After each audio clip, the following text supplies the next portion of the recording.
Instead of going to the gym, you can do exercises at home. This saves you time and money.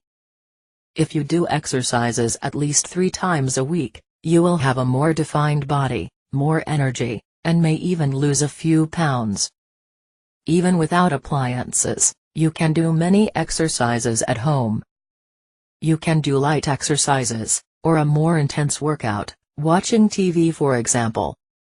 Listen to music is also a good way to bring up the motivation. And if you want to invest a little in equipment, you can buy weights to do exercises that strengthen your muscles. To do exercises on the floor, you can buy a special rug, suitable for exercises. Thus, your body will not be in contact with the frozen ground during your workout. Whether with or without equipment, the most important thing is to start doing the exercises as soon as possible. If you are a beginner, and want to start doing exercises at home now, the best thing you can do is to follow an exercise program, to correctly guide you.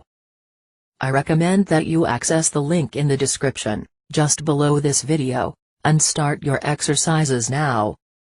If you liked this video, click on like below, and subscribe to the channel. Start your home workout today, and you will see the results very soon. Good luck.